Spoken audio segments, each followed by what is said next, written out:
Ecclesiastes chapter 4.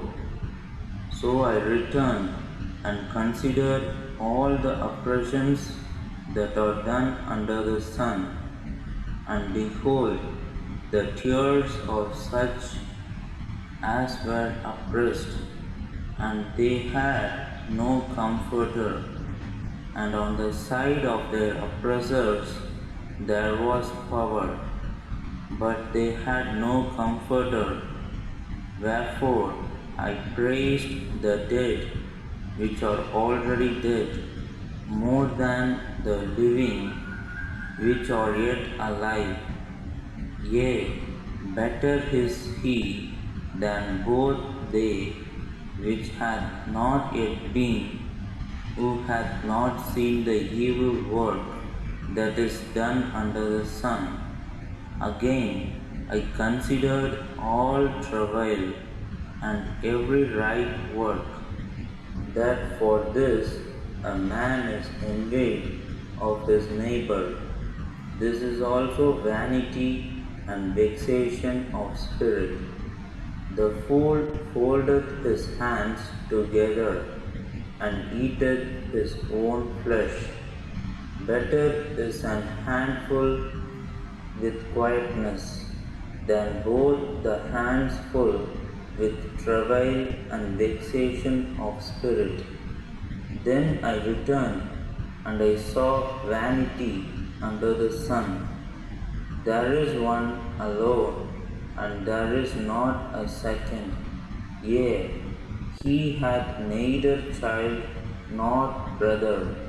Yet is there no end of all his labor, neither is his eye satisfied with riches, neither saith he, for whom do I labor, and bereave my soul of good?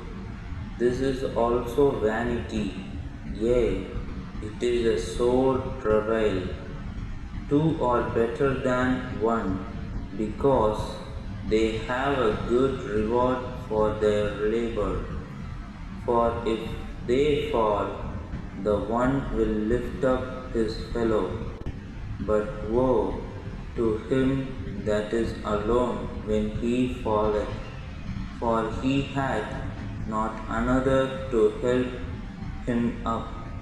Again, if two lie together, then they have heat.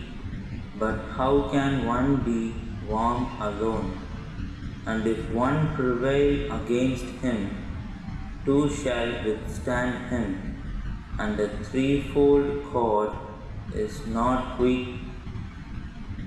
Better is a poor and a wise child than an old and foolish king, who will no more be admonished.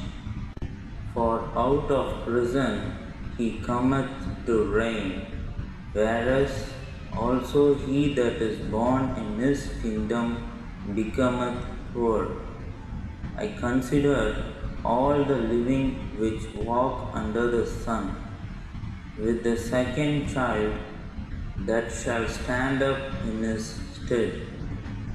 There is no end of all the people, even of all that have been before them. They also that come after shall not rejoice in him. Surely this also is vanity and vexation of spirit.